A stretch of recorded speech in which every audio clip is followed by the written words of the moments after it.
నమస్కారం. కాశీ మజిలీ కథలకు స్వాగతం.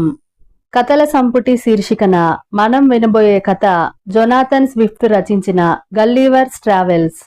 దీన్ని చాలా మంది చాలా భాషల్లో అనువదించారు. మనం వినబోయే ఈ పిల్లల కథను అనువదించింది ప్రయాగ రామకృష్ణ. జొనాథన్ స్విఫ్ట్ ఈ సైన్స్ ఫిక్షన్ ని మనిషి ప్రవర్తన మీద ఒక సెటైర్ లాగా రచించారు. 1726లో ఈ బుక్ ను పబ్లిష్ చేశారు. ఎవ్వరూ ఎక్స్ప్లోర్ చేయని ప్రాంతాలకు వెళ్లడం గల్లీవర్కు చాలా ఇష్టం. అలా సముద్రయానం చేస్తూ లిల్లీపుట్ల చేతికి దొరుకుతాడు. కేవలం 6 అంగుళాలు మాత్రమే ఉండే లిల్లీపుట్లు గల్లీవర్ను ఏం చేశారు?